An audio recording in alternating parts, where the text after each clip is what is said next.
Assalomu alaykum va rahmatulloh. Shayx Muhammad Sodiq Muhammad Yusuf. Islomning madori bo'lgan hadislar.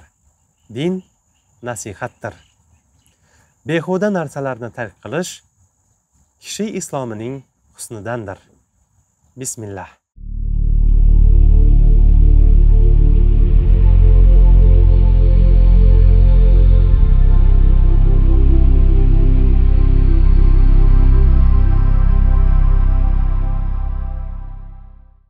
Kishi islomining husni hadisi haqida ulamolarning fikrlari. Ushbu hadisni Imom Termiziy va Ibn Mojalar Avzoiydan rivoyat qilganlar. Ibn Abdulbar ushbu hadis Zuhriydan ushbu sanad ila ishonchli roviylar orqali yodlangan degan. Bu hadisni Imom Malik o'zining Muvattasida rivoyat qilgan. Imom Buxoriy, Ahmad, Yahyo ibn Ma'in va Doraqutniylar Ali ibn Husayndan rivoyat qilishgan. Ushbu hadisi sharif odob asllaridan biridir. Imom Amr ibn Saloh o'z zamonasida Malikiylarning imomi bo'lgan Abu Muhammad ibn Abu Zayddan quyidagilarni rivoyat qiladi. Yaxshi odoblarning jamlovchisi va yetakchisi 4 ta hadisdan chiqadi. Nabiy sallallohu alayhi va sallamning kim Allohga va oxirat kuniga iymon keltirgan bo'lsa, yaxshilikni gapirsin yoki jim tursin degan so'zlari.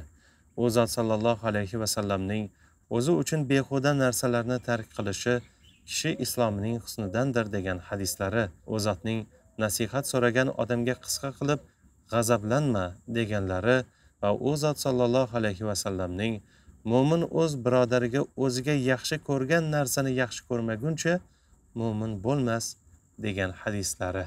Ibn Dosa aytadi, Abu Dovudning quyidagilarni aytayotganini eshitdim.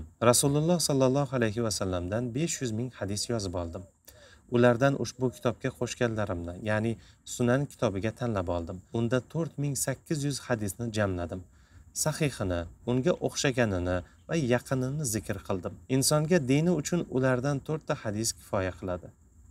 Albatta, amallar niyatlarga bog'liq.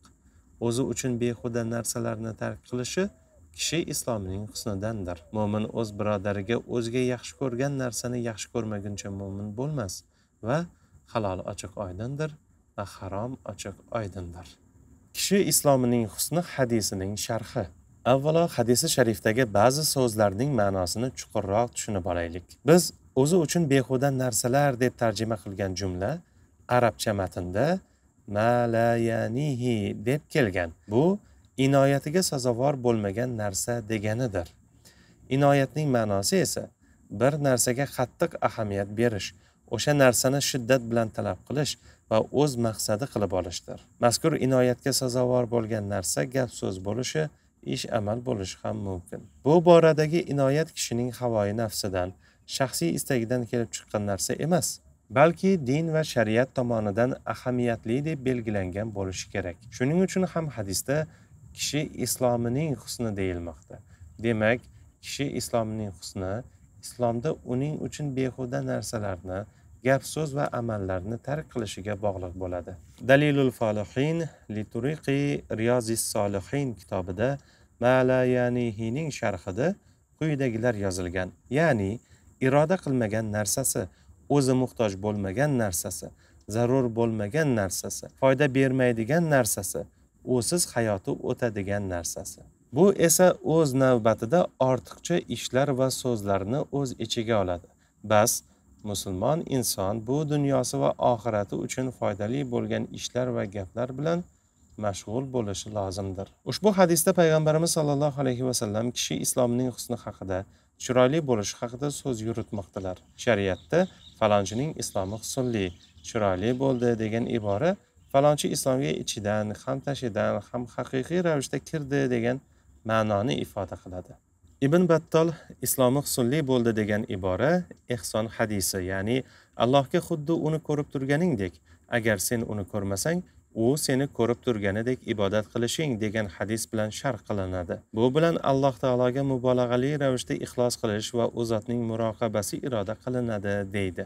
Islomi husnli bo'ldi degani haqiqiy islomga amal qildi, munofiqlik qilmadi deganidir. Imom Navaviy bunda islomning haqiqatiga ziyoda qildi degan ma'no yo'q. Bu narsa shariat iste'molida ma'lum narsadir. Falonchining islomi go'zal bo'ldi deyilsa, unga haqiqiy ixlos bilan kirdi degani bo'ladi.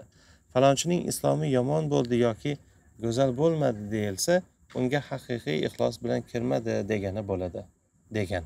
Islomi husnli bo'ldi deganda davomli ravishda Alloh taoloning buyurganini qilib, qaytarganidan qaytdi.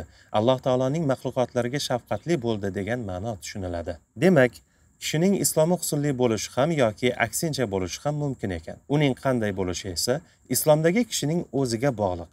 Agar inson o'zi uchun behuda bo'lgan narsalarni tark qilsa, bu uning islomi husnli bo'lganiga dalil ekan. Chunki bu ishni faqat haqiqiy musulmon odamgina amalga oshiradi.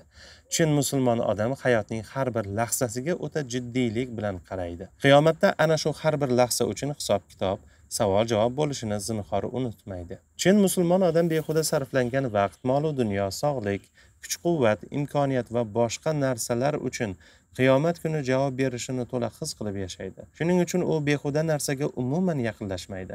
Bu esa o'z navbatida uning islomining husni bo'ladi.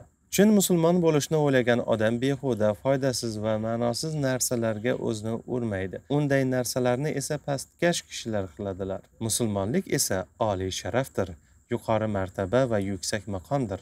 Shunday ekan, har birimiz islomimizning husnli bo'lishi uchun urinaylik.